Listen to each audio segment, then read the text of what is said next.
Buenas noches, ¿cómo les va? Reaparece en la pantalla de TV Ciudad MBD Noticias, edición central. ¿Cómo andas, Natalia? Bienvenido, Martín. Muchas gracias. Te extrañamos. Es cierto que ayer no estuvo Rosina Mallarini una vez más acompañándoles con la información y haciendo gran dupla contigo. Sí, muy bien acompañada por la compañera y amiga Rosina Mallarini, pero siempre te extrañamos. Y bueno, pero estas ausencias son muy efímeras, así que a correr la información nomás y empezamos por la cuestión educativa, ¿te parece? Sí, exacto, sigue compleja. Sigue compleja. Para empezar les contamos que el cargo de dirección del Liceo IABA sigue vacante tras 2 intentos fallidos de elección, el martes y el jueves. A raíz de esta situación, Secundaria resolvió que 2 inspectores asuman la titularidad en la institución. En horas de la tarde, los estudiantes volvieron a ocupar el centro educativo y recientemente llegó el Ministerio del Interior y se produjo una nueva desocupación.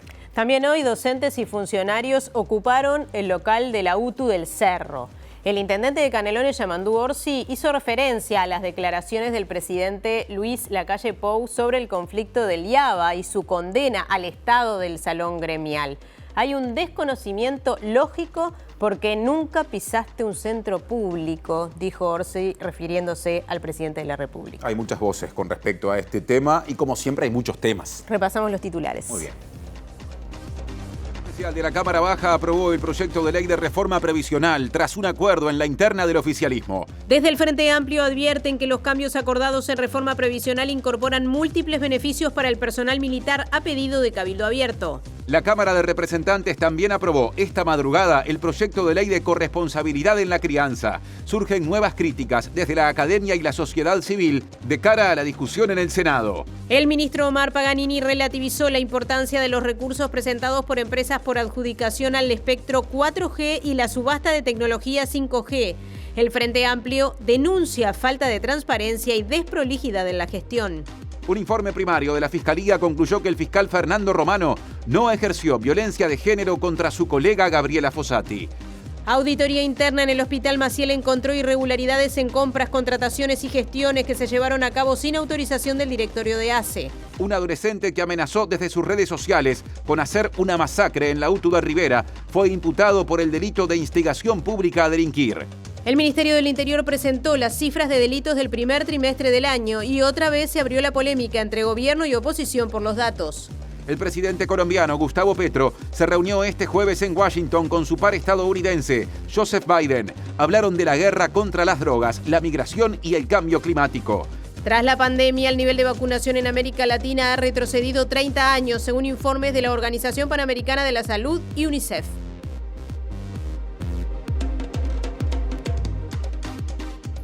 Bueno, como todos los días, el saludo especial a quienes nos están viendo a través de tvciudad.uy y nos están escuchando a través de Uniradio, la radio de la Universidad de la República, 107.7 FM o uniradio.edu.uy. Salimos de estudios, Martín. Salimos nomás, los conflictos en el ámbito educativo fueron noticia de portada. Empieza a desarrollar en modo adelanto de móvil Martín Duarte, que hace días que viene siguiendo ese asunto, así que ya mismo lo presentamos. ¿Cómo te va, Martín? Natalia, buenas noches. Bueno, convulsionado el tema aquí en el Liceo IABA. Hace algunos minutos el Ministerio de Interior se hizo presente. Vamos a contextualizar un poco lo que está pasando en este momento en el IABA. Como ustedes verán a mis espaldas, los estudiantes han hecho una especie hasta de cortejo en la escalera central, porque dentro de la institución están presentes 2 inspectoras. Adentro del liceo en estos momentos se está llevando a cabo una asamblea por parte de los padres y docentes, encuentro que estaba previsto para la hora 18 y hace algunos minutos que también registramos algunas imágenes que seguramente vamos a estar viendo. Una de las inspectoras de las 3 que estaban presentes salió con custodia policial de justamente el instituto. Ella alegaba justamente que no se le había dejado ir al baño y que va a presentar una denuncia por ese tema. Para contextualizar si fue desalojo de la ocupación, queremos aclarar que en realidad, y lo estábamos tratando de confirmar con los propios estudiantes, no hay un acta de ocupación. Por lo tanto, la carta que presentó el Ministerio del Interior tiene que ver con desalojar la puerta, el acceso al liceo. Como verán con la cámara de Damián Silva, está cortada en estos momentos. están saliendo las inspectoras en estos momentos con Santiago Silva. A ver, vamos a ver si nos podemos acercar por acá. Inspectora, una consulta. Ya lo recibí. No pueden hablar.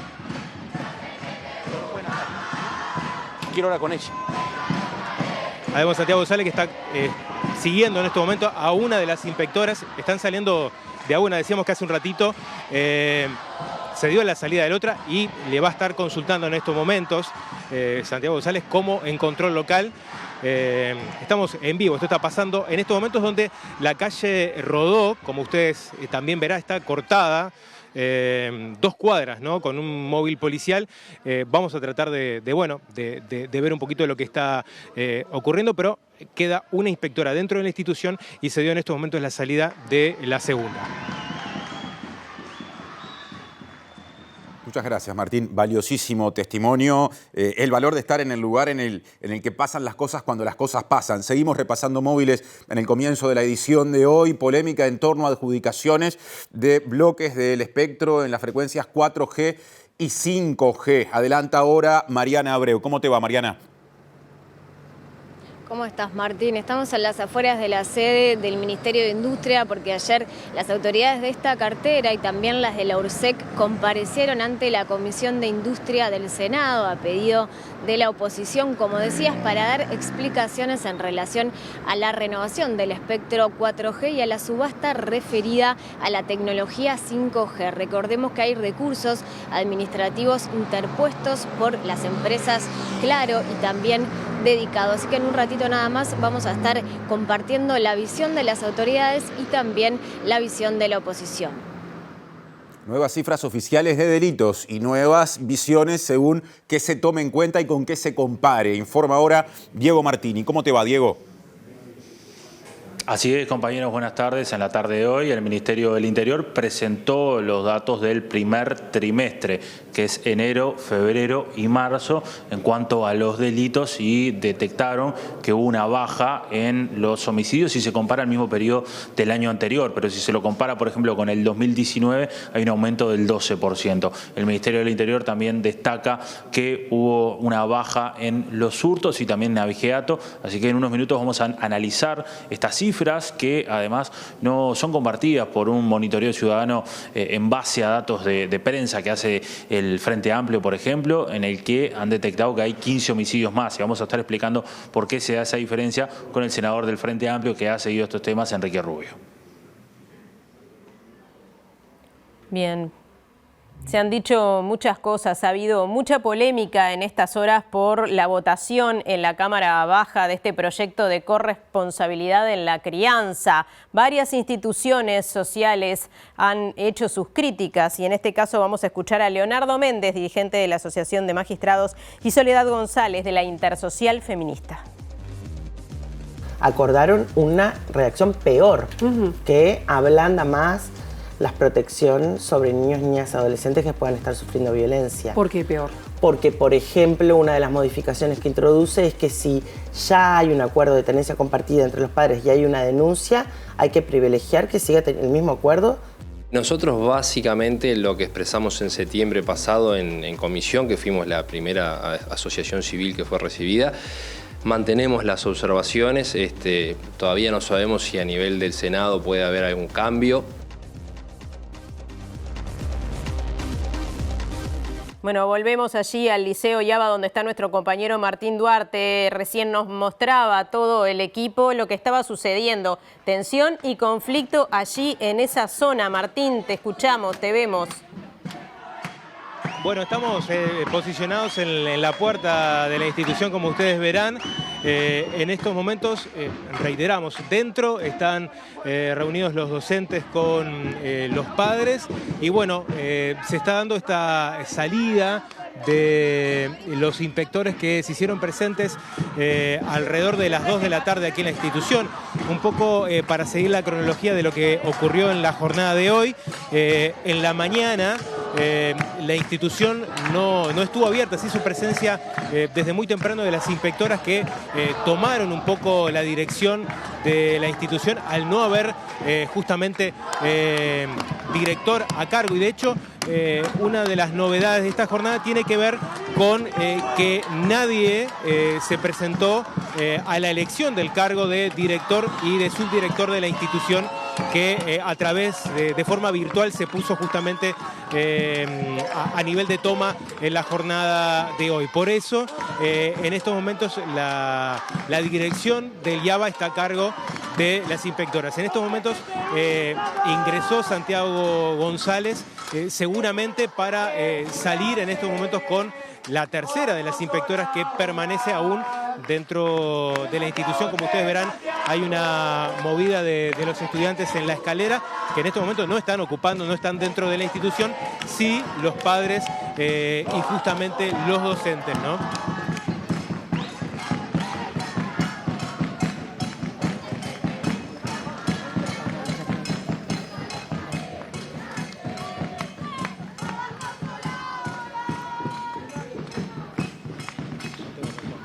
Bueno, bien, teníamos lo que está sucediendo en este momento allí en el Liceo IABA, pero fue una jornada intensa que comenzó a las 6:30 de la mañana cuando se reunieron los estudiantes con la intención de ocupar el centro, pero 3 inspectoras de secundaria llegaron a abrir, como todos los días, el centro de estudios y no lo hicieron para evitar que se ocupara. Cuando volvieron a abrirlo luego del mediodía, ingresaron los estudiantes y ocuparon entonces sí el centro de estudios. En el siguiente tape, una cronología de algunos de estos hechos, a los que hay que sumarle lo que más recientemente informó desde el lugar de los hechos Martín Duarte y la opinión de representantes del núcleo docente. Vinieron las inspectoras, 3 inspectoras, con la intención de abrirlo, pero bueno, eso no terminó sucediendo, el liceo permaneció cerrado, los estudiantes plantearon su intención de ocupar y bueno, por ese motivo el liceo permaneció cerrado. Durante el tiempo en el que el liceo estuvo cerrado, por ejemplo, llegaron para arreglar el ascensor, que es uno de los temas que está en debate en estos días, por el que no tenemos accesibilidad, llegó la empresa y bueno, no pudo entrar porque el liceo estaba cerrado. En realidad nosotros queremos volver a clases normalmente, pero no en esta situación. Nosotros exigimos una mesa de diálogo que se instaló, pero que bueno, todavía no ha tenido ningún resultado particular. Estamos un poco esperando a ver qué es lo que ocurre con las decisiones que tomen las autoridades, pero nos parece que es inviable volver a trabajar normalmente con el director separado del cargo, con una investigación en curso hacia todos los docentes, o hacia muchos de los docentes que estábamos el día que estaban las inspectoras y los estudiantes. Entonces, bueno, un poco sigue esa siendo la situación. En la medida en que el director no sea restituido y que los docentes dejemos de ser investigados, nosotros vamos a seguir en conflicto. Y el intendente de Canelones, Yamandú Orsi, cuestionó al presidente de la República, Luis Lacalle Pou, quien horas antes había criticado el estado del salón gremial del IABA. Orsi, que además es docente de secundaria, y dijo que el mandatario desconoce el tema porque nunca pisó un centro público de enseñanza. A mí me pareció exagerada el sumario con separación de cargos. Pareció exagerado y no contribuye. Parece que después empezó a poner un color a la cosa que tiene muy poco que ver con la raíz del asunto, que es el concepto de ordeno y mando. No es muy didáctico. Cuando hay un recorte en el presupuesto de la educación y suelto de cuerpo a alguien que nunca pisó un centro educativo público, critica el estado de las paredes cuando hace décadas que eso es así y se han formado verdaderos referente de nuestro país, habla de un desconocimiento que es lógico. ¿Está bien que esté pintado así?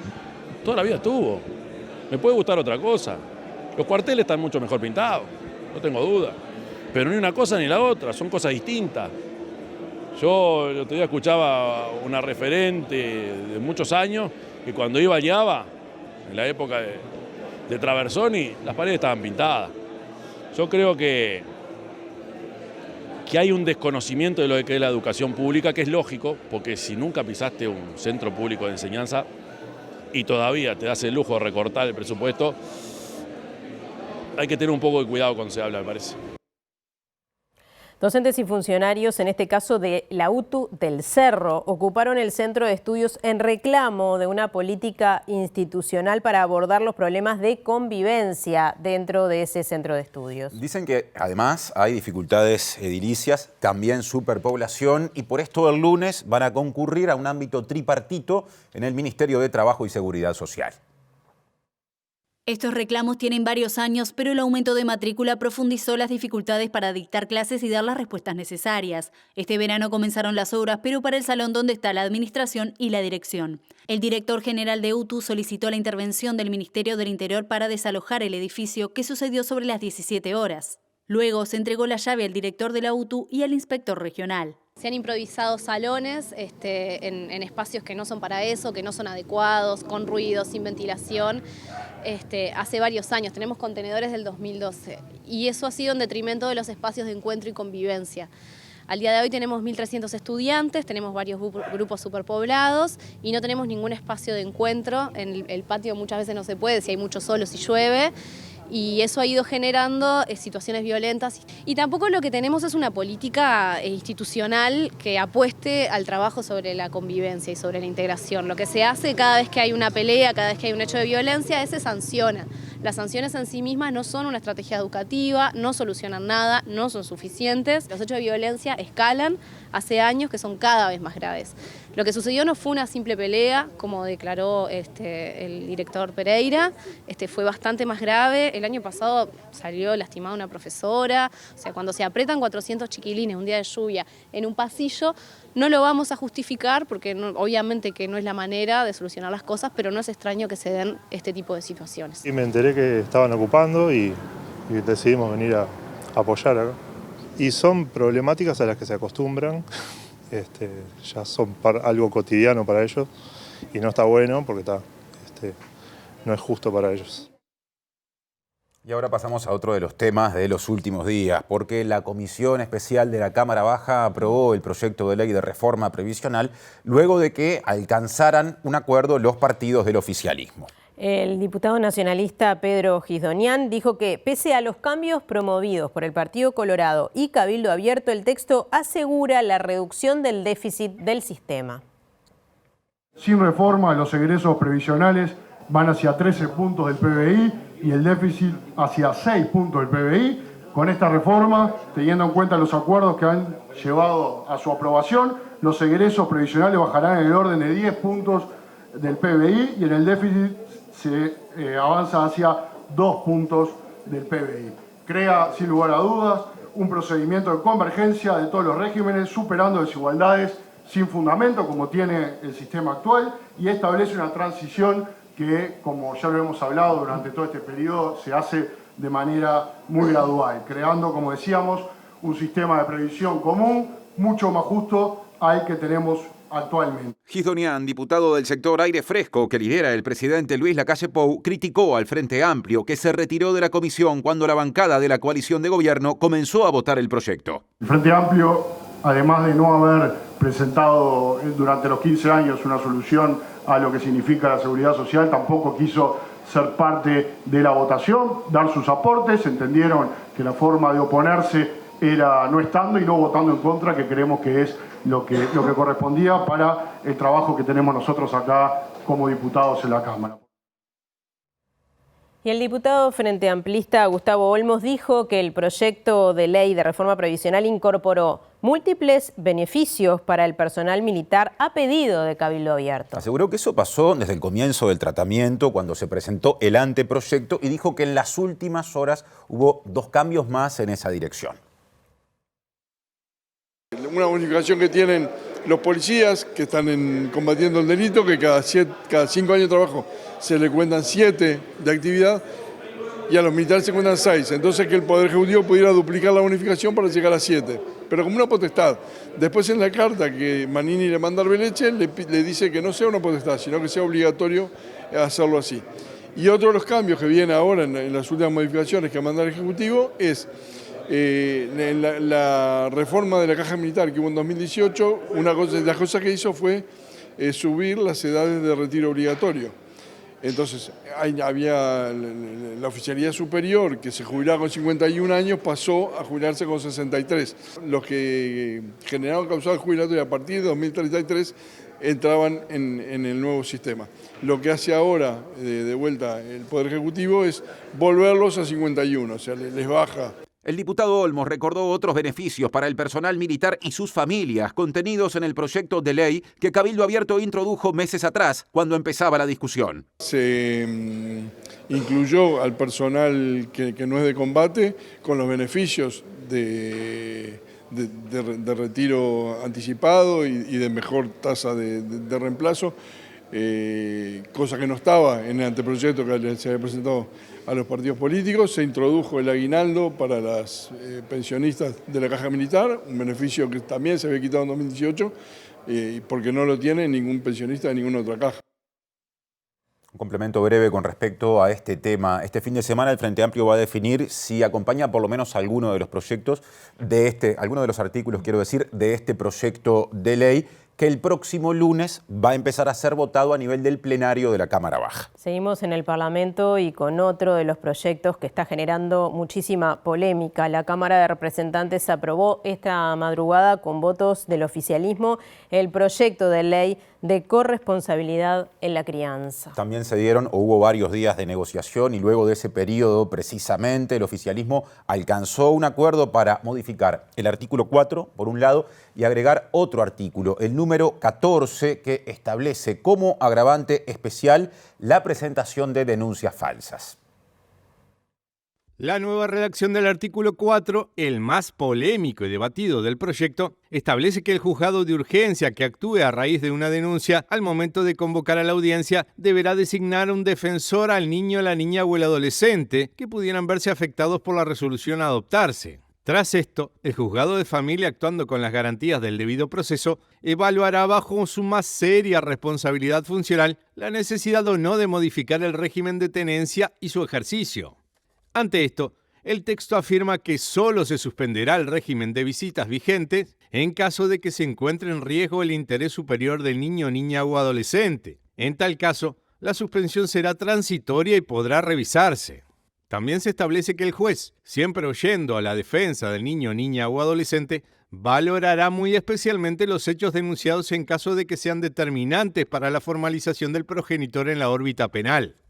El otro cambio acordado por la coalición multicolor fue establecer un agravante especial para el caso de las denuncias falsas. Este agravante refiere a que la denuncia se realice contra la persona con quien él o la denunciante tengan hijos en común y que, a consecuencia de esta denuncia, la justicia disponga alguna medida cautelar de distanciamiento de la persona con los hijos. Hablamos de este tema con Virginia Iglesias, que es una madre que se refirió, a propósito de esta normativa, a la situación judicial de su hija y que también dijo que este proyecto de ley que va camino a ser aprobado de forma definitiva tendrá impacto en denuncias de violencia doméstica y también en denuncias de abuso sexual que estén en trámite en este momento, y opinó que le quitará derechos a niños y niñas. En la misma línea, la dirigente de la Intersocial Feminista, Soledad González, aseguró que el proyecto aprobado hoy es peor que el texto que salió del Senado. Acordaron una redacción peor, que ablanda más la protección sobre niños, niñas y adolescentes que puedan estar sufriendo violencia. ¿Por qué peor? Porque, por ejemplo, una de las modificaciones que introduce es que si ya hay un acuerdo de tenencia compartida entre los padres y hay una denuncia, hay que privilegiar que siga el mismo acuerdo sosteniéndose. Ponen plazos que ya saben que no los van a cumplir. O sea, yo no entiendo por qué el Parlamento vota leyes que ya se sabe que no la van a cumplir, pero no dicho por nosotras, dicho por los operadores de justicia. La aprobación de esta iniciativa impacta sobre casos en trámite por tenencia compartida y de situaciones de abuso y violencia, apuntó Virginia Iglesias. Yo vengo a prestar testimonio y hablar no como una técnica, sino como una madre de una niña que con 2 años y medio fue abusada sexualmente por su papá. A mí me alertan desde el jardín de infantes donde iba mi hija. A partir de esto, ingreso en este periplo judicial. Y a partir de ese momento, que fue en 2019, en febrero de 2019, mi hija tiene medidas cautelares. Con esta nueva ley, en lo que tengo conocimiento yo, es que dice que se tienen que mantener, o que queda a criterio del juez en familia especializado, si se mantienen las visitas. Y que para que no tenga más visitas tiene que haber una resolución de la justicia penal, donde todos sabemos que lo que prima es la presunción de inocencia, y los delitos sexuales son los delitos muy difíciles de probar porque, por supuesto, que se dan en el ámbito de la intimidad y no hay testigos. Bueno, volvemos allí al Liceo Yaba con nuestro compañero Martín Duarte, porque también allí hay reunión entre docentes, padres y madres. Está allí hablando uno de los padres, Martín. Sí, eso sí, lo vamos a pedir, pero no sé a qué llaman formalmente. Estamos en vivo para Televisión. ¿Qué estuvieron hablando hoy en la asamblea que nucleó, bueno, a docentes y a padres, ¿no? Justamente. Es todo esto raro que está pasando. ¿Alguien me puede explicar cómo alguien puede venir a un liceo y está cerrado y Robert Silva decir que todos los liceos están funcionando? Que había exámenes hoy, ¿eh? Había chicos que iban a rendir examen que no pudieron. Eso es rarísimo, ¿no? No sé, porque no le puedo poner palabras a algo tan raro. ¿Algún intercambio con Santiago González? La policía con las inspectoras, que no sé qué. Nosotros las vimos pasar y parece que recularon y subieron de vuelta y se metieron. Nunca dialogaron con los padres. O sea, nosotros estamos ahí, ellas van, vienen, pero parece que, no sé, algo les molesta y no podemos hablar con ellas. ¿No les hicieron ningún planteo a las inspectoras estando aquí dentro? ¿No tuvieron oportunidad de interacción con ellas?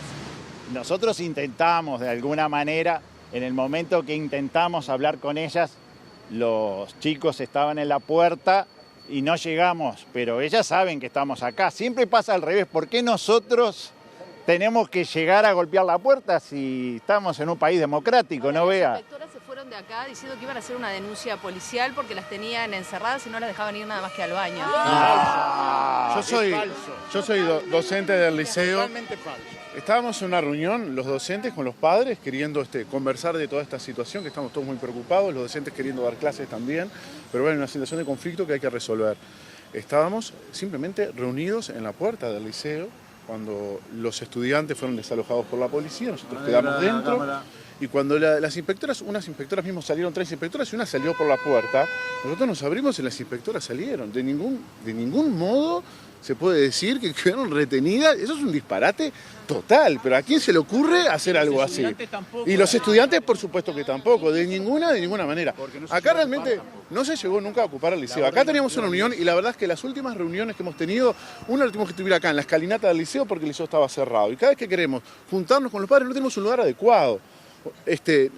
Queríamos simplemente reunirnos para conversar sobre la situación, a ver cómo se puede resolver. Al estar acéfala la dirección del liceo, ¿a quién le podemos plantear que queremos hacer una reunión de padres? ¿Trataron la resolución del Codicen de ayer que abre una instancia de diálogo con las estudiantes? Eso es algo muy reciente y nosotros estábamos teniendo una reunión docente, pero no tuvimos el tiempo suficiente como para estudiarla. La vamos a seguir estudiando y bueno, se hacían las 6 de la tarde y teníamos esta reunión que vamos a hacer en conjunto con los padres. También se resolvió dejar en suspenso la sanción al director, eso también figura ahí, eso tampoco lo trataron. No decía en ningún momento que se dejaba en suspenso la sanción. Sería ideal, si eso fuese que se deja en suspensión esa sanción, sería la llave para abrir este conflicto realmente, porque acá quien tiene la llave para poder dialogar tanto con los estudiantes, con los padres, con los profesores, porque tiene la confianza, es el director del liceo. Y corresponde que el director del liceo, con esa llave y con ese diálogo que puede tener con todas las partes, es la llave para solucionar el conflicto. Yo realmente es como que inentendible lo que está ocurriendo, los docentes queremos trabajar, queremos dar clases, los estudiantes quieren trabajar y los padres y las familias quieren que sus hijos vengan al liceo, ¿verdad? Y los profesores estamos acá apoyando porque como padre, si a mí mi hija un día está en una situación de conflicto en el liceo, lo que más me gustaría es que los profesores también apoyaran y que estuviesen ahí presentes, porque a veces son menores, viene la policía a desalojarlos y no hay nadie, no hay ningún mayor que pueda estar apoyándolos, entonces es importante que los docentes y también los padres puedan estar acompañando las decisiones que por supuesto son libres de los estudiantes. Indispensable sigue siendo que el director sea restituido. Yo lo que consideramos es que esa sería la llave para poder empezar a solucionar realmente este conflicto y que pueda dialogar. Porque todas las cuestiones de que si el salón gremial, que esto, que lo, todas esas cuestiones se podrían mejorar con una persona que venga a dialogar. Es muy difícil que si vienen 2 inspectoras que va a mandar el Codicen, que ya vimos que no existía ese espíritu de diálogo, poder tener ese espíritu de diálogo. En cambio, si viene el director, que ya lo conocemos, que tiene la confianza de todas las partes y que no se ha negado a dialogar con nadie, sería realmente la solución para poder extrabar este conflicto. ¿Qué les responden cuando piden eso, cuando piden que vuelva el director? Bueno, no sé, la respuesta fue que sigue, el sumario sigue, que la investigación a los docentes sigue y se ponen como que van a investigar que a los docentes y a los estudiantes que no dejaron salir a las inspectoras en el 31 que pasó y ahora parece que también están diciendo lo mismo. Es un total disparate, eso no es la realidad, eso no fue lo que pasó en este momento. Todas las personas que estamos acá podemos declarar que no fue lo que pasó. Acá eran 3 inspectoras, salieron por la puerta. Una salió por la puerta y no sé qué fue. Las otras 2 quisieron volver a entrar y perfecto. Y después había una inspectora que mientras nosotros estábamos conversando, estaba como parada atrás, hablando por teléfono, tratando de escuchar, no lo sabemos. Lo que pedimos es una señal más para que se solucione este conflicto, que pueda volver el director y que por lo menos nos deje juntarnos a los padres y a los docentes en el centro educativo. Es increíble. ¿Están dadas las condiciones para tomar exámenes desde mañana? Los docentes no estamos de paro en este momento. Nosotros vinimos hoy a tomar exámenes y cuando vinimos nos encontramos que el liceo estaba cerrado. Entonces, estábamos escuchando entonces allí a uno de los docentes del Liceo Yaba. Estaban también un grupo de padres y madres y varios docentes más en esta reunión que transcurrió durante un buen rato en distintos lugares, como explicaba recién el padre. Cifras de delitos que se conocieron hoy. Móvil de nuestro compañero Diego Martini. Polémica, como suele ocurrir cuando se conocen estos datos. Diego. Así es, compañeros, hoy el Ministerio del Interior no lo hizo a través de una conferencia de prensa, sino que difundió los datos, los envió, los colgó en el sitio del observatorio donde se publican habitualmente, publicó los datos de delitos entonces del periodo de enero, febrero y marzo. Veamos en este tape un resumen y los analizamos con el senador Enrique Rubio. La tasa de homicidios es lo que mide la criminalidad en los países y es uno de los aspectos más cuestionados por la oposición al Ministerio del Interior. Según las cifras del Observatorio Nacional sobre Violencia y Criminalidad, entre enero y marzo hubo 93 casos. Si se lo compara con el mismo periodo del año anterior, la cifra pasó de 101 a 93. Del total de homicidios, un 40% fueron por conflictos entre grupos criminales o ajuste de cuentas, 23% por altercados espontáneos, no domésticos, 20% por motivos desconocidos, 6% tras violencia intrafamiliar y situaciones relacionadas, 6% devenido en rapiñas, copamiento o similares y 4% se adujo a otros motivos. En cuanto a las zonas del país, Montevideo fue el que tuvo la mayoría con 46 casos, seguido por Canelones con 13, Rivera con 7 y Maldonado con 5. Flores, Florida, Soriano, Río Negro, Salto, Cerro Largo y 33 no registraron asesinatos. En cuanto a Montevideo, en la zona de la seccional 24 hubo 10 casos. Allí se incluyen barrios como Cerro, Cerro Norte, Casabó y La Paloma. La seccional 18, que tiene a Punta de Rieles en el noreste de la capital, tuvo 6 casos. Luego aparece la seccional 17 en la zona de Casaballe con 5 casos. Según el comparativo del Ministerio, los homicidios bajaron respecto a 2022 en 7,9%, aumentaron respecto a 2021 en 29,2% y bajaron respecto a 2020 en 7,9%. En la comparación a 2019, el último periodo del Frente Amplio, los homicidios subieron 12%. Sobre esto, legisladores del Frente Amplio llevan otro conteo que se da respecto a homicidios que aparecen publicados en medios de comunicación. La diferencia radica en que el Ministerio del Interior los tipifica como dudosos hasta que la justicia no aclare que son homicidios. Según el conteo, hubo 15 casos más. Respecto al resto de los delitos, se contabilizan por las denuncias. Las rapiñas crecieron 2,6% respecto al mismo periodo del año anterior y la violencia doméstica 4,3%. Luego bajaron los hurtos en 5,8% y el abigeato en 11,4%. Así es, compañeros, y vamos a analizar estas cifras y esta tendencia con el senador del Frente Amplio, Enrique Rubio, que habitualmente ha seguido estos temas de delitos que brinda el Ministerio del Interior. Bueno, ¿qué lectura se hace de los datos que da el Ministerio del Interior y en lo que refiere sobre todo a homicidios, que es donde se mide el índice de criminalidad de los países? Bueno, en realidad hay que mirar la situación global. Tenemos un terrible problema de seguridad. Ayer uno de los centros de mayor actividad en Casaballe, que es el Sacude, tuvo que cerrarse porque no había garantías y las balaceras y los homicidios son terribles en esa zona y en muchas otras zonas de Montevideo y del país. Entonces, hay un problema muy grande de seguridad. El ministro está muy ansioso por dar cifras, pero las cifras en realidad no indican tendencias a la baja o la resolución del problema. En realidad, alguna cosa está un poquito más baja que el año pasado, otra está más alta. El ministro Heber venía diciendo de que en realidad los homicidios estaban altos, pero no eran acompañados por rapiñas o en ocasión de las mismas, ahora es al revés. Entonces no se puede hacer una interpretación liviana de todo esto. El problema es grave.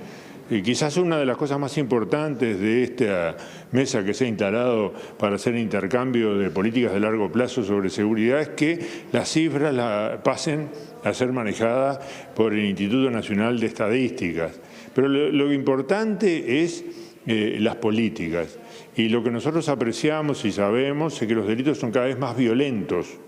Entonces, una cosa son los números, que bueno, oscilan un poco, pero no marcan una tendencia de caída en lo más grave. Y por otro lado, es la parte de cualitativa, y es que cada vez hay una violencia instalada que es más agresiva y que no deja que la gente pueda realizar sus actividades con garantía, ¿no? Vivir su vida en paz, digamos, que es lo que todos queremos. Así que yo a primera vista diría, bueno, un trimestre comparado con otro del año anterior puede dar algo mejor y algo peor, pero en realidad comparado con el 19 está peor, pero ese no es el tema. El tema no es partidizar esto, el tema es resolver el problema. Y lo que vemos que ha habido un enorme fracaso. La prueba es que lo que Heber decía que era el plan, no existió nunca el plan y tuvo que relevar todo, desde los mandos hasta ahora designar un técnico para instaurar una mesa de intercambio y bueno, ahí estamos y presentaremos las propuestas que el Frente Amplio le parecen compatibles, las que no le parecen compatibles y las que faltan. Senador, ¿entiende que esa puede ser la salida o una forma de la que el Frente Amplio se pueda acercar estando en esa mesa y bueno, aportando ideas y que en consenso entre todos los partidos se pueda llevar adelante un plan de seguridad para prevenir delitos? Yo creo que sí, que esto hay que mirarlo a largo plazo. Es bueno tener un lugar de intercambio para lineamientos de elaboración de un plan. Lo que es un poco doloroso, o bastante doloroso, es que prácticamente se ha perdido un periodo de gobierno para poder, casi entero, las 3/4 partes, para poder avanzar. Y muchas de las cosas, bueno, muchas faltan, ¿no? Como los delitos de cuello blanco, el lavado de dinero, todo lo demás, lo hemos señalado o lo vamos a señalar en los documentos que aportemos o que estamos aportando. Muchas de estas cosas suponen recursos económicos muy importantes y tenemos dentro de poco el test, que es la rendición de cuentas. Entonces, si se quiere cambiar los lineamientos, que parece que es la conclusión a la que se ha llegado, de acuerdo a lo que nosotros habíamos dicho, de que estas políticas eran muy malas, se necesitan recursos y eso se va a ver en el proyecto de rendición de cuentas en los próximos 2 o 3 meses. Senador Enrique Rubio, le agradecemos por estos minutos y le agradecemos por la espera también. Volvemos a piso entonces, compañeros, cuando quieran. Muchas gracias, Diego. Les contamos, cambiando de tema, que un informe primario de Fiscalía establece que el fiscal Fernando Romano no ejerció violencia de género contra la fiscal Gabriela Fossati. El documento dice que se trató de una discusión entre pares y será tomado en cuenta por el fiscal de corte, Juan Gómez. Según parte del informe al que accedió Búsqueda y confirmó MBD Noticias, se descarta que haya habido violencia de género del fiscal Fernando Romano sobre Gabriela Fossati. El informe detalla que del expediente en vista surge el dictamen de fecha 17 de marzo de 2023 que el conjunto probatorio llegado al procedimiento conforme a la normativa las reglas de la sana crítica y razonabilidad. Lo que resulta acreditado es una discusión puntual de naturaleza estrictamente laboral que no se corresponde con la condición de mujer de uno de ellos. Se agrega que se trató de un intercambio entre 2 fiscales de larga data en la institución, aduciendo y planteando argumentos en pie de igualdad. Luego se agrega que los hechos investigados tienen a 2 fiscales de la misma jerarquía intercambiando puntos de vista disímiles en absoluto pie de igualdad. Según confirmó MB Noticias, la investigación aún no finalizó, ya que faltan declaraciones de algunos testigos del hecho. La discusión entre ambos fiscales se había generado porque el fiscal Fernando Romano estuvo en contacto con Alejandro Astesiano cuando la fiscal se encontraba de licencia médica. Por otro lado, según publicó El Observador, el informe de jurídica de la Fiscalía establece que cuando Gustavo Leal compareció con sus abogados al Ministerio Público el 28 de febrero, la fiscal Gabriela Fossati le informó sobre los cargos en su contra. El informe ratifica que la audiencia de formalización es el límite para comunicarle la calificación jurídica del hecho que se le imputa y antes solo existe la obligación de informarle cuáles son los hechos que se investigan, lo que Fossati hizo. El informe fue enviado al fiscal de corte, pero no es una determinación definitiva. También fue enviado a Diego Camaño, abogado de Leal, y a Gabriela Fossati para que realicen sus descargos y luego el fiscal de corte se expedirá sobre el tema. Bueno, adjudicación de tecnología 4G, subasta de tecnología 5G, tema complejo del que nos va a estar hablando Mariana Abreu, que está allí en el Ministerio de Industria con la claridad de siempre. Mariana, te vemos, te escuchamos. Así es, vamos a intentarlo, por lo menos ir desmenuzando este asunto que es bastante complejo, como decías Nati. Ayer las autoridades de industria y también las de la URSEC concurrieron a la Comisión de Industria del Senado a dar explicaciones sobre estos temas a pedido de la oposición de gobierno. Nos referimos a la renovación del espectro 4G y también a la subasta referida a la tecnología 5G. Como dijimos, hay recursos administrativos presentados por las empresas Claro y también Dedicado, y la oposición había denunciado la renovación, estamos hablando ahora en lo que respecta a el espectro 4G, a Movistar por un valor considerablemente inferior a lo sugerido en un informe de la URSEC, un informe técnico. Accedimos a la versión taquigráfica de lo que fue la sesión de ayer y constatamos que se manejaron diferentes argumentos por parte de las autoridades de industria en lo que tiene que ver con este tema de Movistar que recién mencionaba. Bueno, se ha afirmado por parte del Ministerio que se trata de 2 licencias diferentes y que además esta renovación del espectro 4G todavía no se materializó y que todavía el precio no ha sido fijado por el gobierno. Por otra parte, el ministro Omar Paganini, luego de esta comparecencia en una rueda de prensa consignada por Canal 5, de alguna manera relativizó los recursos interpuestos por las empresas, argumentando que son habituales en este tipo de procedimientos. Lo escuchamos. Hay recursos presentados por distintas razones, pero esto pasa con todas las subastas, ha pasado siempre. El Ministerio está levantando los efectos suspensivos cuando hay que levantarlos y dando respuesta a los recursos cuando hay recursos. En algunos casos objetan el precio de base, que les parece alto. En otros casos hay una empresa que quiere participar y no tiene la experiencia, objeta que haya una cláusula de experiencia.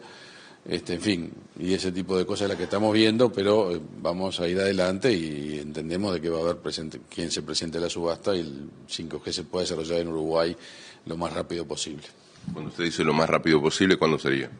Bueno, en la medida que se asignen las bandas, las empresas empiezan a instalar las radiobases y el desarrollo será en meses, ya va a haber el servicio funcionando en algunos lados y después se va a ir desplegando todo el país. Una de las cosas que dice el pliego de la subasta es que está la obligación de desplegarla en todo el país, lo cual nos parece muy importante.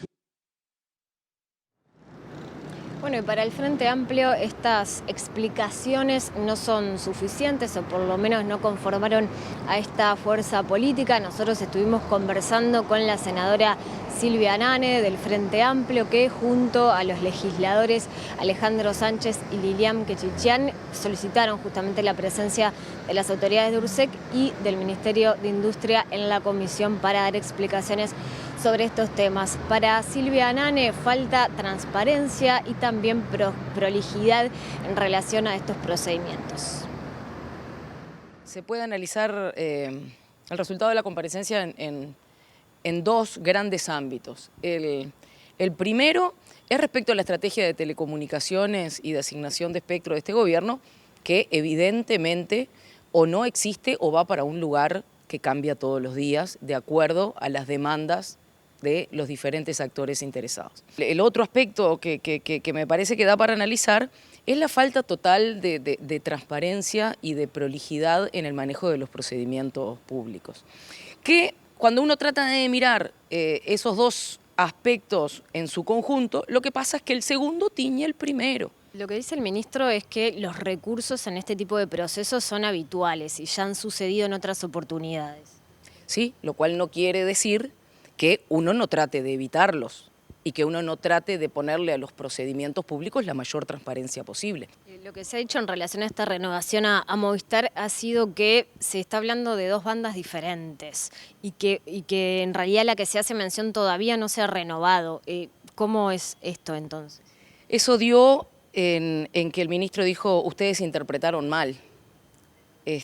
La banda de 850 MHz todavía no tiene precio. Sin embargo, cuando uno lee el decreto del Poder Ejecutivo, parece no decir eso.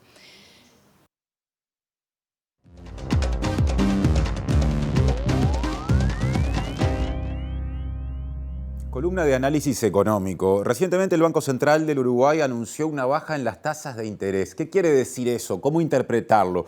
Empieza a explicarlo Germán de Agosto. ¿Cómo te va, Germán? ¿Cómo andas, Tincho? Bien, dejando planteado un tema que me parece es de esos que están muy presentes en la agenda informativa, pero poca gente que no sea especializada entiende. Vamos a empezar entonces con la parte más conceptual, un poco más abstracto, y vamos a entender la tasa de interés como lo que podría ser el precio del dinero, ¿sí? Entonces lo podemos pensar como la perilla del dinero, ¿sí? La metáfora de las perillas ha vuelto. Y bueno, se ha instalado... Para hablar de economía ahora. Para hablar de economía, ¿sí? Entonces vos tenés como dos opciones.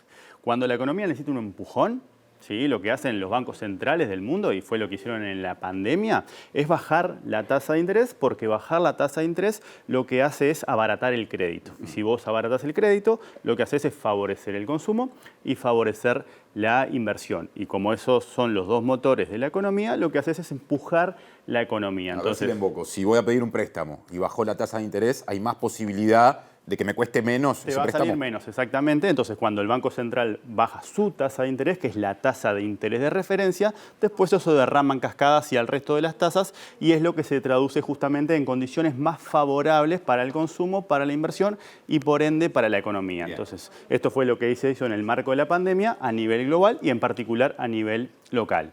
Luego podemos girar la perilla hacia el otro lado, sí, y eso es lo que hacen los bancos centrales cuando la actividad deja de ser un problema y el problema pasa a estar en la inflación, porque haces lo contrario, justamente subís el precio del dinero, encareces el crédito, fomentás el ahorro y eso tiene un efecto de enfriamiento sobre el consumo y sobre la inversión y en particular en nuestro país, por las especificidades que tiene, eso también ejerce una presión a la baja sobre el tipo de cambio, ¿sí? Porque una tasa de interés más alta, ¿sí?, la podemos pensar también como el rendimiento de los títulos que están denominados en moneda nacional. Cuando sube, aumenta su atractivo en relación a los títulos en dólares. Las agentes se desprenden de los dólares y eso ejerce presión a la baja. Entonces, la tasa de interés ha sido objeto de debate en nuestro país en el último año y lo ha sido en el mundo, ¿sí?, en particular por su efecto sobre el tipo de cambio. Básicamente, hay un conjunto de analistas que entienden que el principal responsable de la caída del tipo de cambio que hemos observado en los últimos año y medio es justamente el Banco Central en esa estrategia de reducir la inflación. Entonces, esto como marco conceptual, lo que hizo el Banco Central es que venía aumentando la tasa de interés para señalizar que tenía un compromiso fuerte por bajar la inflación y lo que anunció ayer, que sorprendió a algunos porque estaba previsto para un poco más adelante, fue reducirla, ¿sí? Entonces lo que vamos a hacer ahora es analizar cuál es la situación y cuáles son las perspectivas para las variables que de alguna manera están implícitas en este debate y vamos a compensar por la primera. Básicamente vamos a la segunda placa y vamos a analizar cuál es la situación de la actividad económica y acá lo que tenemos es la evolución del Producto Interno Bruto, ¿sí? Tenemos la línea verde que nos marca si estamos por debajo o por encima del nivel del 2019, es decir, del nivel prepandemia. Estamos por arriba, en particular estamos 2,5% por arriba, pero lo que marca esa caída que está señalada es que la economía uruguaya durante el segundo semestre del 2022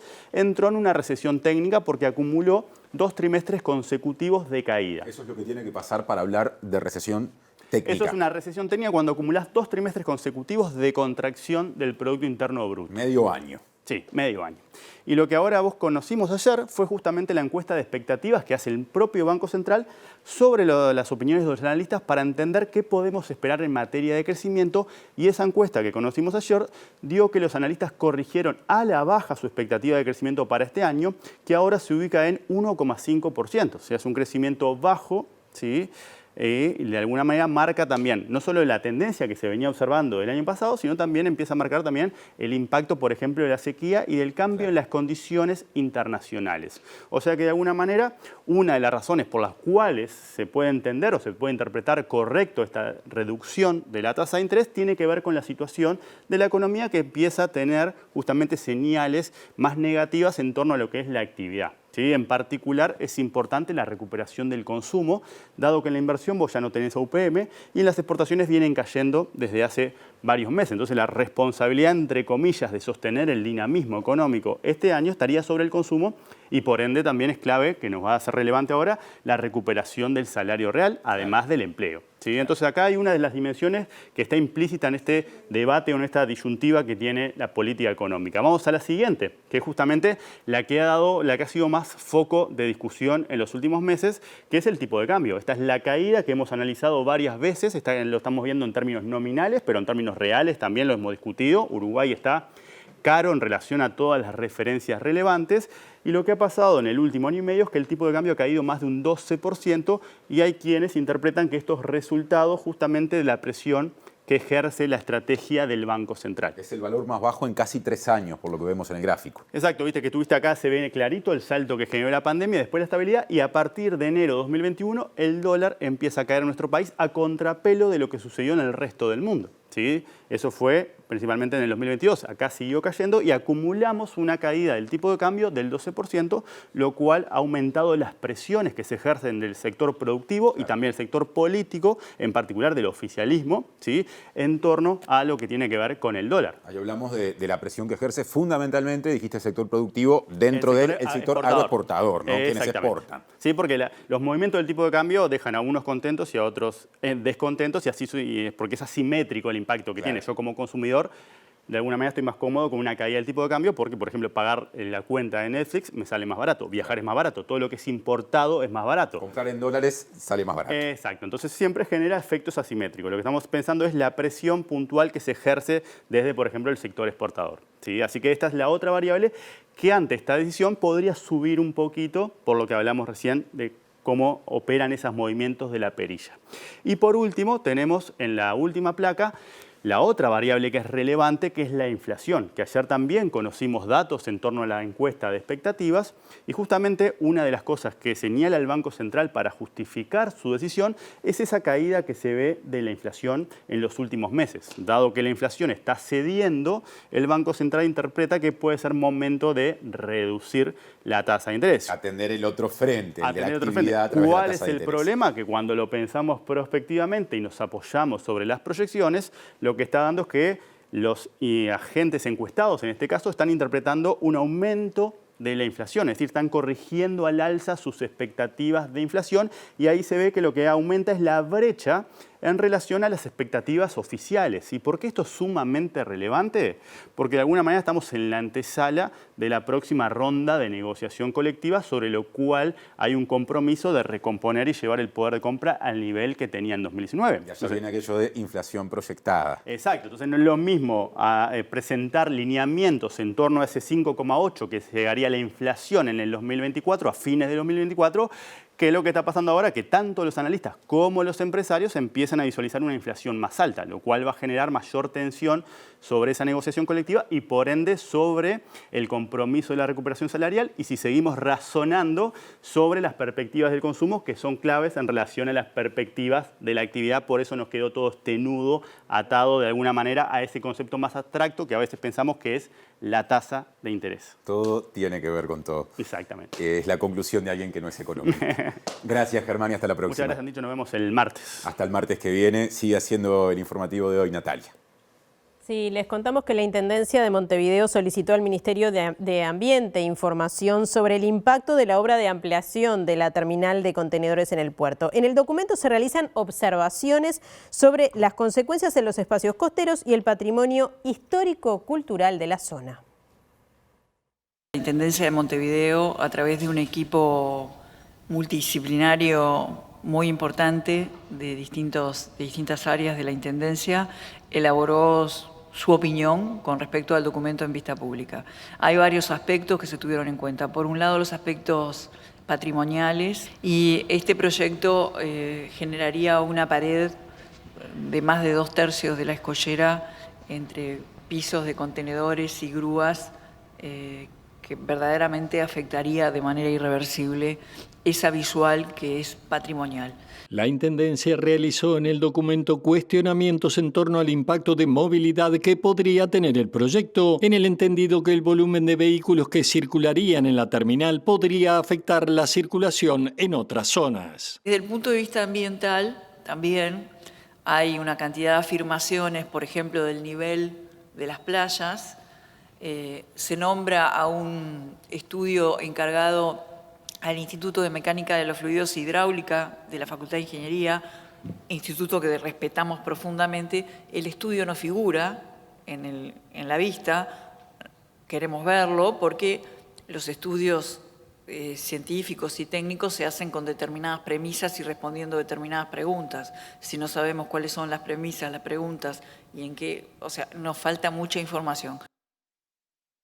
Cambiamos de tema porque la FUS, o sea, el Sindicato del Personal No Médico de la Salud Privada, convoca a un paro general parcial para el próximo martes en protesta ante lo que se define como aumento de situaciones de violencia que sufre el personal. En lo que va del año se llevan contabilizadas 21 agresiones contra personal de emergencias médicas.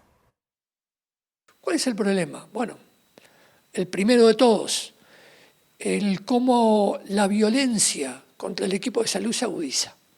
Tanto la violencia en la calle, contra un móvil de una emergencia móvil que acude a un llamado. Hace poco una ambulancia quedó atrapada en un tiroteo y recibió un balazo en un espejo. La violencia que se produce dentro de centros de salud, tanto policlínicas de salud pública como sanatorios privados, producto de varios factores. También la violencia que se da en algunas zonas de Montevideo, que no son zonas periféricas, sino acá nomás, en la Cruz del Papa, en el Parque de los Aliados, donde la gente de noche, trabajadores en la salud, ahí hay 6, 7 centros de salud, redondeando más o menos 20.000 trabajadores, que salen de una institución y van a trabajar a otra.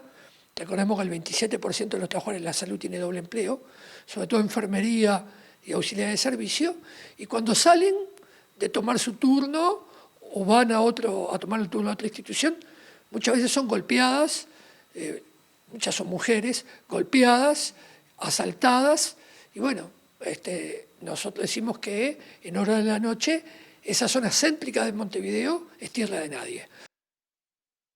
Seguimos en temas de salud y les contamos que el Ministerio de Salud Pública multó a diferentes prestadores de salud por exceso en las demoras en estudios, operaciones y atención con especialistas. Habló de este tema la ministra de Salud Pública, Karina Rando. No quiso decir cuáles son las especialidades en las que hay mayores demoras ni cuántas multas se han aplicado por el momento, pero sí dijo que se hará un seguimiento con respecto a la realización de estudios paraclínicos.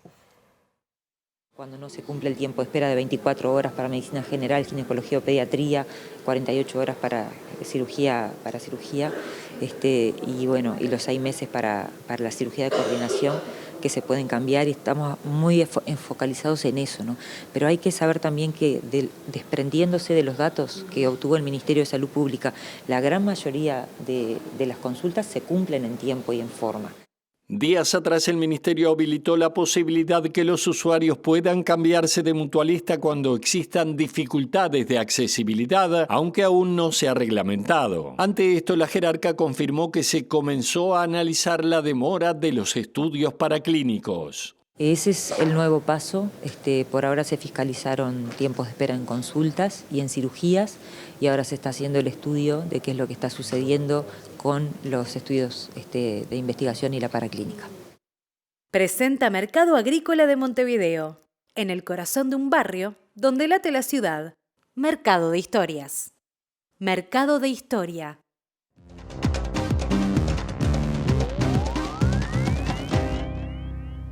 ¿Qué tal? Buenas noches. La visita del presidente colombiano Gustavo Petro a Estados Unidos no ha pasado inadvertida. Y antes de meternos en lo que fue su reunión con el presidente de Estados Unidos, Joe Biden, un par de temas que estuvieron en la previa. Uno es que Perú consideró deplorables las declaraciones de Petro en el seno de la OEA, donde cuestionó el estado que tiene la democracia en ese país y dijo que va a responder. Y el senador republicano por el estado de la Florida, Marco Rubio, dijo que Petro es un agente del caos y le recomendó a Biden que se cuidara de él especialmente.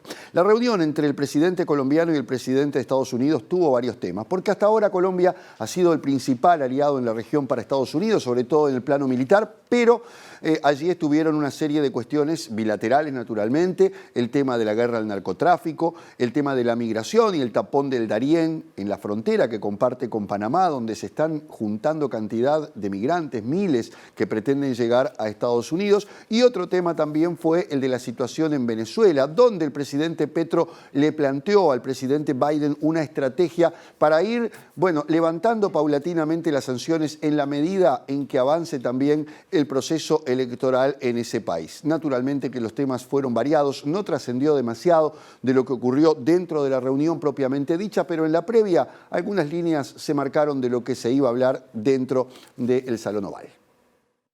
Es un encuentro de dos personas que son diferentes, obviamente. En la primera parte del encuentro, en donde comparecieron ante la prensa previo a su reunión privada, los mandatarios destacaron la cooperación bilateral relacionada con el combate al narcotráfico, la migración y la lucha contra el cambio climático.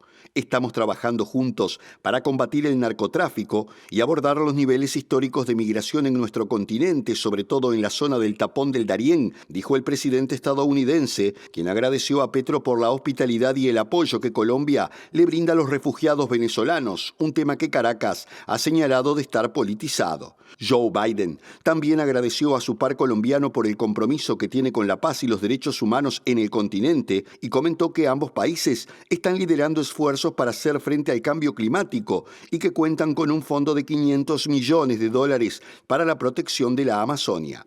Gustavo Petro, por su parte, manifestó que hoy la humanidad y el planeta demandan para conservar la vida una transformación económica profunda y que es necesario pasar del capital y la codicia fósil, que cada vez demanda más ampliamente energías que extinguen a la humanidad y la vida, por una economía que no use ni el carbón, ni el petróleo, ni el gas, según añadió. El mandatario colombiano consideró que si se unen esas ideas políticas de democracia, libertad y paz con un nuevo enfoque económico sin energías fósiles, se puede alcanzar una nueva prosperidad en todo el continente americano.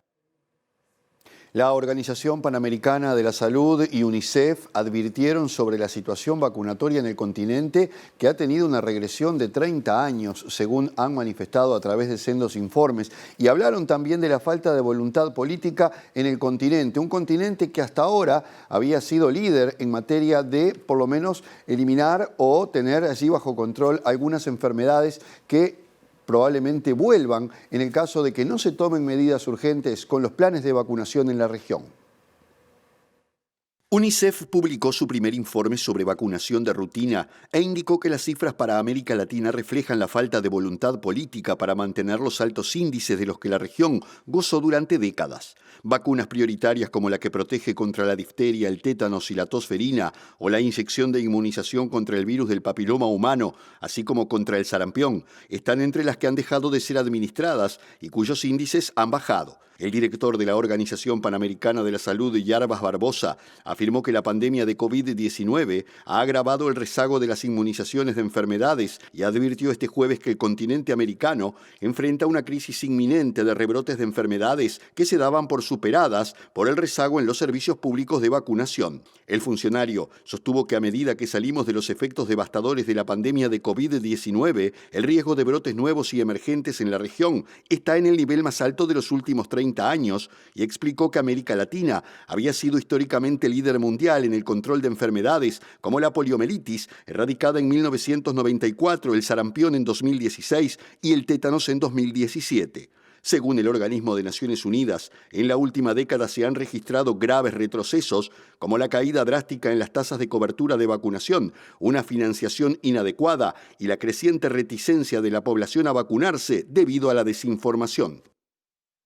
Ayer hablábamos que en Brasil se celebró el Día del Ejército y del relacionamiento que tiene el presidente Lula da Silva con los estamentos militares en Brasil, sobre todo porque han estado sospechados de haber participado activamente o bien por omisión en la asonada del 8 de enero. Bueno, precisamente en esta jornada, mejor dicho en las últimas horas, fue quitado de su cargo el general Marco Gonçalves, que era quien estaba al frente del Gabinete de Seguridad Institucional, que es el responsable de la seguridad en Brasil, de los palacios, en este caso de Planalto, y también del Parlamento. La situación parece haberse dado a partir de haber registrado que Gonçalves estuvo en contacto con los manifestantes el 8 de enero y que tampoco hizo demasiado por evitar la situación que se planteó, por lo tanto pasa a ingresar a la lista de militares que han sido quitados de sus cargos por haber tenido algún vínculo con los golpistas. El general del ejército Marco Edson Goncalves Díaz presentó su renuncia después que el canal CNN Brasil divulgara imágenes de las cámaras de seguridad del Palacio de Planalto durante la invasión de bolsonaristas en los que aparece el militar. En los fragmentos divulgados se lo ve circulando por corredores del edificio y en un momento interactuando con manifestantes, aparentemente indicándoles la salida según dicha cadena de televisión. Coloqué mi cargo a disposición del presidente de la República para que toda la investigación se lleve adelante, dijo Goncalves en una entrevista en la que defendió su proceder, aclarando que entró al Palacio de Planalto después que fue invadido y estaba retirando a las personas del tercer y cuarto piso para que las detuvieran. Los videos también muestran al menos a 2 funcionarios del GSI saludando con un apretón de manos y dando botellas de agua a los grupos invasores, pero Goncalves Díaz, que asumió el cargo el 1 de enero, afirma que su imagen fue sacada de contexto. El GSI, formado en su mayoría por militares, asesora al jefe de Estado en temas de seguridad nacional y defensa y es responsable por la seguridad personal del presidente, el vicepresidente y sus familias, y en aquel momento en Planalto había muchos equipos remanentes de la gestión anterior que fueron apartados en los días siguientes, informó la presidencia este miércoles en un comunicado. Presentó Mercado Agrícola de Montevideo, en el corazón de un barrio donde late la ciudad. Mercado de Historias. Mercado de Historia. Antes de la pausa, atención, surge la noticia de que hubo acuerdo entre el sindicato de Conaprole y la patronal, por lo que a partir de los turnos de esta noche se levantan las medidas de paro dispuestas en todas las plantas que estaban vigentes desde el lunes de esta semana. Las dos partes acordaron crear un ámbito de negociación tripartito intensivo desde el próximo lunes y hasta el miércoles. Recordemos que el conflicto surgió luego de que Conaprole comprara una máquina de envasado de leche ultra pasteurizada en caja que implica una reducción de la cantidad de trabajadores y trabajadoras asignadas a dicho sector y se puso en funcionamiento mientras se estaban dando las negociaciones con el sindicato para que se implementara la reubicación de esta parte del personal. Benjamín Liberov, que fue subsecretario del Ministerio de Turismo en los últimos 2 gobiernos frente amplistas, manifestó reparos ante estas cifras anunciadas. Ojalá las cifras que ayer se dieron sean lo que efectivamente ocurrió. Creo que con lo que ayer se brindó en esas 13 pantallas que presentó el ministro, técnicamente es difícil entender exactamente cómo son, no discutirlas, sino entenderlas, dado que no aparece cómo se comportó el tercer mercado, que son los uruguayos no residentes, cómo evaluamos el tema de los tránsitos en el país, que no se da ninguna cifra y que todos los medios de comunicación dijeron que al Brasil los argentinos pasaron en forma excepcional. Y por otro lado, no tenemos ninguna información de la ficha técnica con que se trabajó para esos datos. No hay cómo es el diseño muestral, ni cuántas entrevistas realizó el Ministerio a lo largo del trimestre para llegar a los números que dio. ¿Qué quiere decir? No se da cuál es la estadía media, no se da cuál es el gasto medio. Por lo tanto, yo quiero creer, y ojalá, porque tiene que ver con decenas de miles de uruguayos y su vida, Y estamos llegando al final de la edición de hoy, pero además del pronóstico del tiempo surgen otras informaciones, Natalia. Sí, porque la ANEP emitió un comunicado hace minutos nada más. Algo veíamos ahí que se nombraba en el último móvil de Martín Duarte, luego de la reunión de docentes y padres, con un punteo tras la reunión que se mantuvo allí en el Codicen, donde dice que se valora positivamente que los docentes hayan levantado la medida de paro para tomar exámenes durante esta semana. Sí, es una de las cosas que se dicen y me parece, destacando algunos otros puntos, que hay uno en la mitad del comunicado que hace referencia a una de las cuestiones más discutidas en los últimos días y es la vigencia de normas que han sido aplicadas que vienen del tiempo de la dictadura. Sí. A propósito, se dice que la Dirección General de Educación Secundaria va a constituir un grupo de trabajo a los efectos de generar una propuesta de modificación en lo pertinente a las circulares que justamente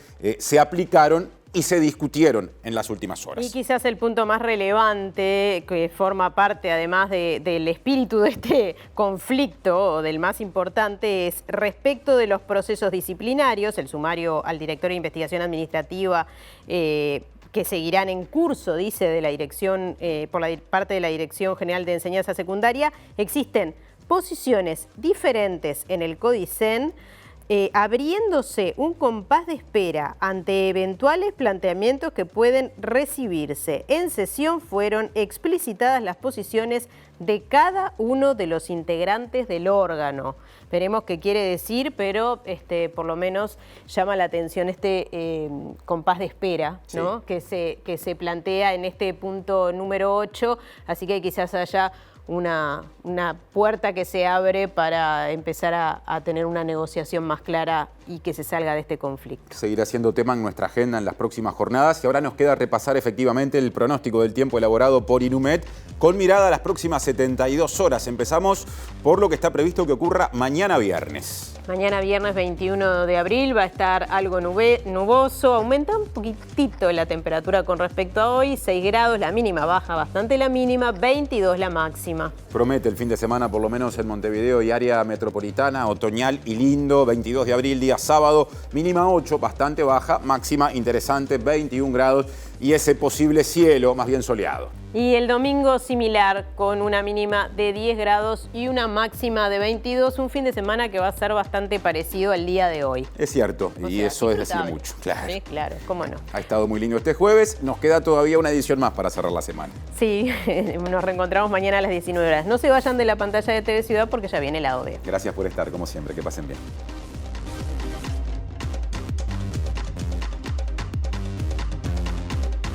La Comisión Especial de la Cámara Baja aprobó el proyecto de ley de reforma previsional tras un acuerdo en la interna del oficialismo. Desde el Frente Amplio advierten que los cambios acordados en reforma previsional incorporan múltiples beneficios para el personal militar a pedido de Cabildo Abierto. La Cámara de Representantes también aprobó esta madrugada el proyecto de ley de corresponsabilidad en la crianza. Surgen nuevas críticas desde la academia y la sociedad civil de cara a la discusión en el Senado. El ministro Omar Paganini relativizó la importancia de los recursos presentados por empresas por adjudicación al espectro 4G y la subasta de tecnología 5G.